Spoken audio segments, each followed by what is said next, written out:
Fortunately, Paolo Passari and Paolo Marocco translated my slides into Italian, so I will talk in English and you can read in Italian.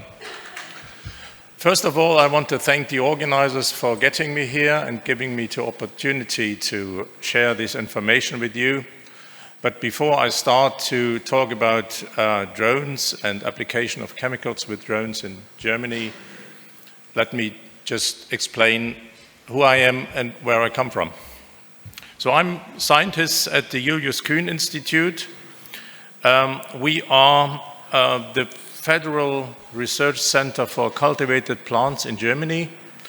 So we are a research institute, but we are also an authority, because we have some legal tasks to fulfill in Germany. So we have, in principle, 3 different tasks. One is policy advice. As we belong to the Ministry of Agriculture in Germany, we advise our minister. We do scientific tests of pesticides and of sprayers, and we also do research. So we were founded in 2008 from 3 different former institutions. Maybe some of you will know the Biological Research Center, in short BBA, dealing with crop protection mainly, and the other institutions are dealing with crop production, breeding, and all these things, and also with mechanization. So we try to cover all the questions connected to cultivation of plants in our Julius Kühn-Institut. We have different locations. You can see the locations in Germany here. We are located in Braunschweig. Our headquarters is located in Quedlinburg, the green star showing here. And in Braunschweig, we are mainly focused on crop protection. And our institute, the Institute for Application Techniques in Plant Protection, is doing research on the equipment for plant protection, and we are the German authority for testing sprayers. And that's mainly what I'm doing there too. Okay, we have seen some nice pictures in Paolo's presentation before. We also have some steep slope vineyards, as you can see here. It may be not as scenic as in Italy, but we still have the same problems there. So when we talk about aerial application, and the European Union made very clear that drone application is aerial application, we have to follow mainly 2 legal documents. The first is the European Sustainable Use Directive, which bans basically aerial application, and they allow only a few derogations from this. They allow aerial application only if there is no other technique available, if there is no better technique available for applying pesticides, mainly focused on environmental protection, in this case, drift reduction. And these derogations are limited by the German Plant Protection Act to steep slope vineyards and spraying in forestry. There are a few basics that have to be provided with these derogations. We need an authorization of the pesticide for this kind of application, and we also need permissions from local authorities for each application. That makes it quite difficult. So, as I said, we have steep slope vineyards, 14,000 hectares, representing approximately 14% of the total wine growing area in Germany. approximately 2,000 hectares. The number is not very exact, so it's just estimations and deviating from year to year. Say 2,000 to 3,000 hectares of steep slope vineyards are sprayed using helicopters. As I said, these areas in Germany are not that scenic, but they attract a lot of tourists also. So the local authorities are very much interested in replacing helicopter applications by drone application. Not only to attract more tourists, but also for environmental reasons. Helicopter spraying is connected to a lot of spray drift. And it's also dangerous for the pilots. So it's not very easy to fly a helicopter in a steep slope area. We had some accidents, and this is also the main reason for replacing the helicopter. So when we want to spray pesticides with drones, we have to make sure that we have the products that we need available for that kind of application.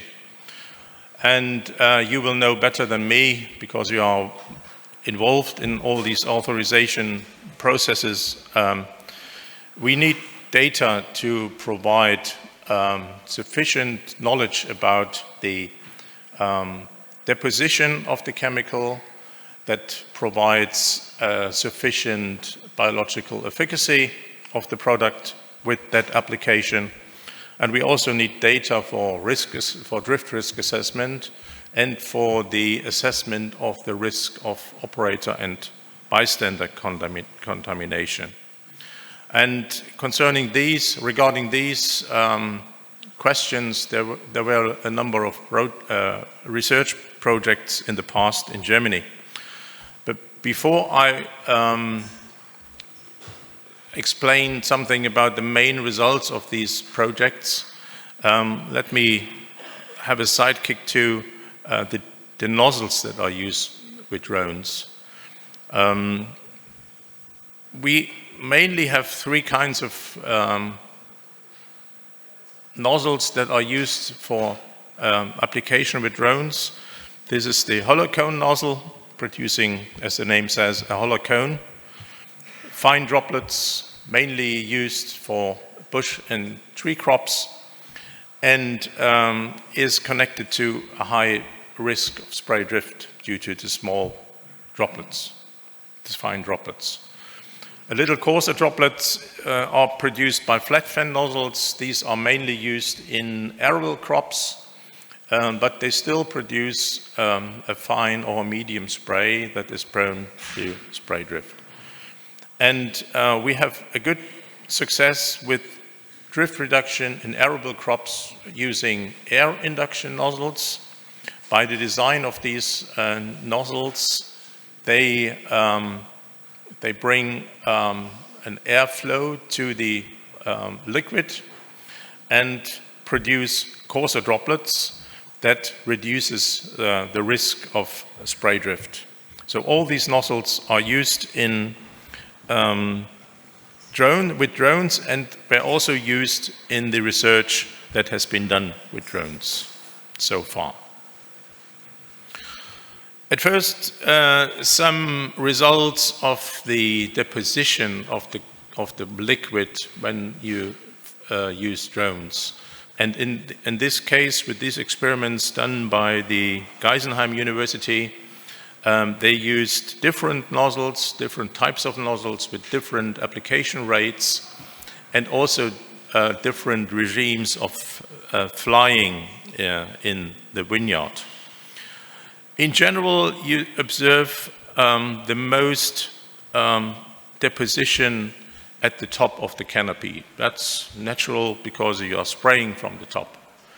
And you can see here the results of deposition for different zones of the canopy divided into 25 centimeter intervals. And you can see, as I said, on top there is the most, and then there is much less lower down. When you look at different kinds of nozzles, it is quite equal. There are no significant differences in the general deposition of the liquid in the canopy using different types of nozzles, different application rates, and different flight regimes.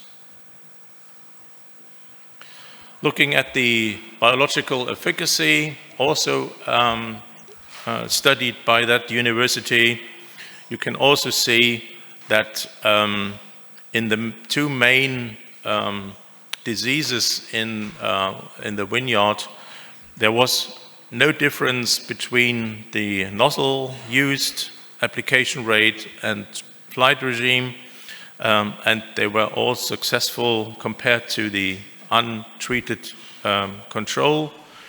I have to say that in these 2 years of the research, there was not a very high pressure of infection for these two diseases.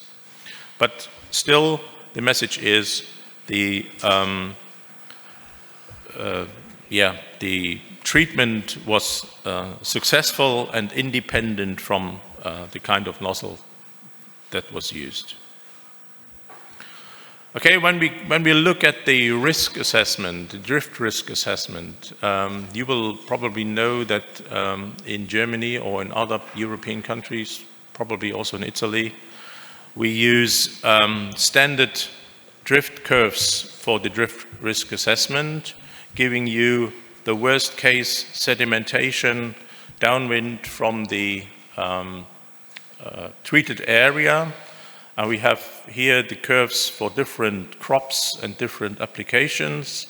The question is, can we use one of these curves also for drone application, or do we need new curves? And how are these curves related to the existing ones? There is not many data available in the scientific literature, and that's why we tried to do some studies on spray drift in steep slope vineyards. Here you can see the different applications that we have used. We used different drones that were quite similar in the design. We had different kinds of nozzles with a flow rate and flight speed swath width combination that resulted in more or less the same application rate of 75 liters per hectare, different flight heights and different flight orientations, flight regimes. So we think with this collection of experiments, we can reflect the main regimes of use of drones in vineyards. So this is just to collect the data for the drift risk assessment.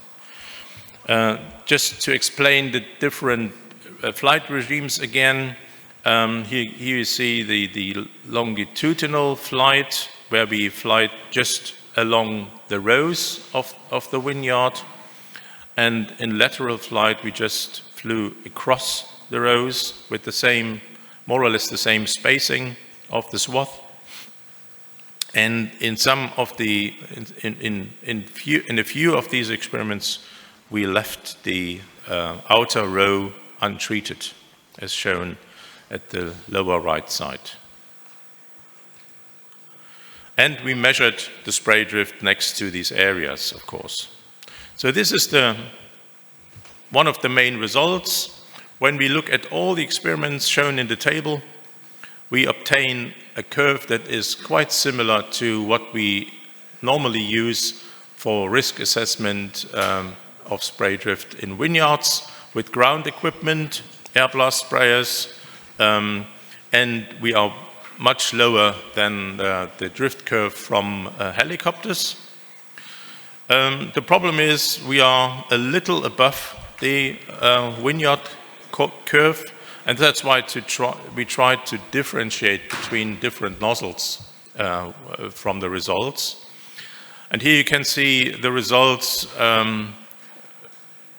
shown for conventional nozzles, that means flat fan nozzles and hollow cone nozzles in blue, and air induction nozzles in green. And the result is that if we use air induction nozzles, we can stay below the drift curve for vineyards, we produce lower drift than we normally produce with air blast sprayers in a vineyard. But we are not very much drift reducing in this case. So when you look at the 50% drift reduction curve, we are still above this curve.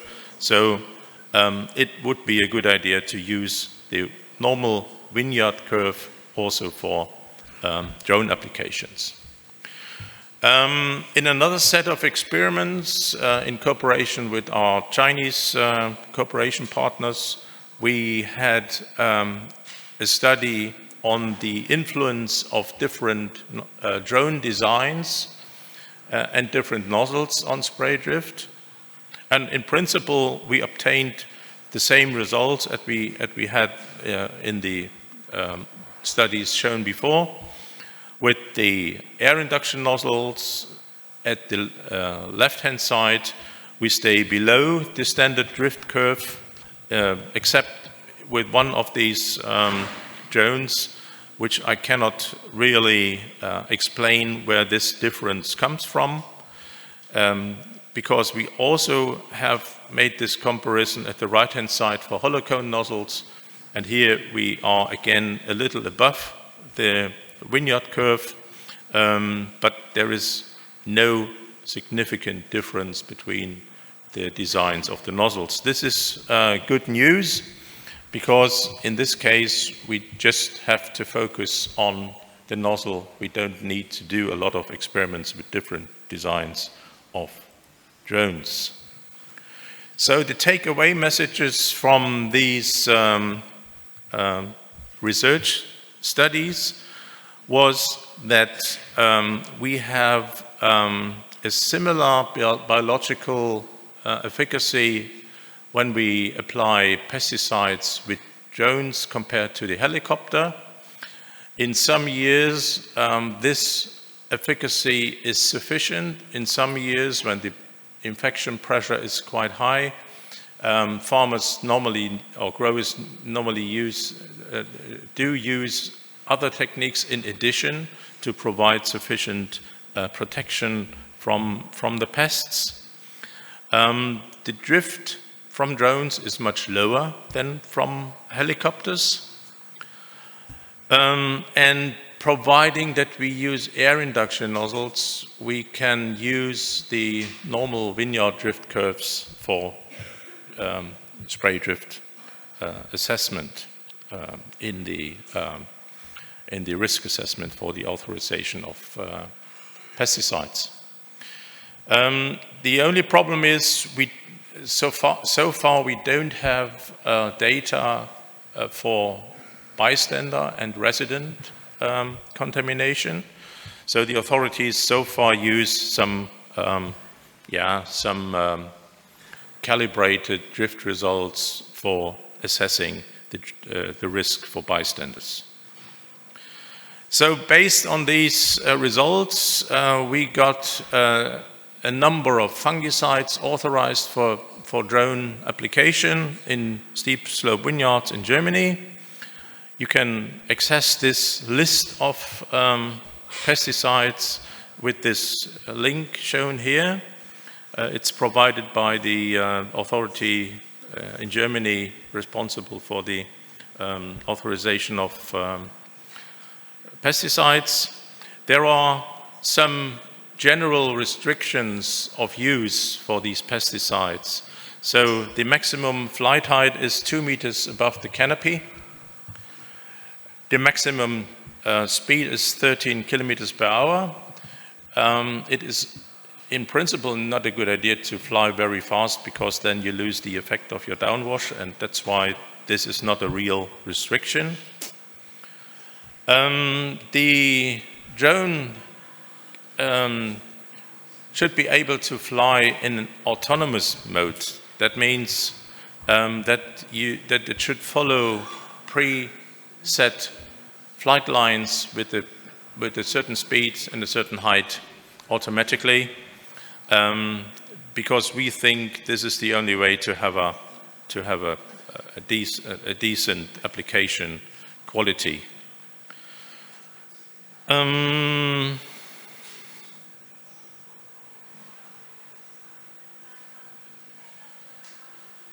I don't know what the rest means. I mean, air induction nozzles have to be used for the application. That's a general restriction. But this is also in agreement with the Sustainable Use Directive that wants to see the most advanced techniques used in terms of drift reduction.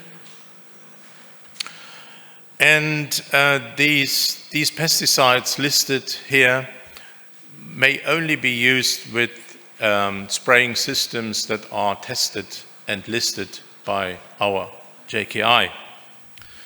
And how do we do that? We test the spraying systems, not the drone, but only the spraying system, according to a guideline, a JKI guideline. And from the middle of last year, we use an ISO standard that defines requirements on spraying systems for drones. And the guideline and the standard are pretty much identical. So these guideline or standards define the basic requirements on the spraying system that are quite known also for other kinds of application techniques. So we have a good basis for testing the spraying systems from drones. And you can access the list of drones that can be used for application of chemicals in steep slope vineyards on the JKI website. Recently we have 13 records in this list, and it is permanently extended, so you will always find the actual version of that list at our website. But unfortunately, we have to ask, or we get posed some additional questions. So manufacturers of drones decided for the future to use only centrifugal atomizers, or also called rotary atomizers, and that's something that we need to study to list also these drones in the future.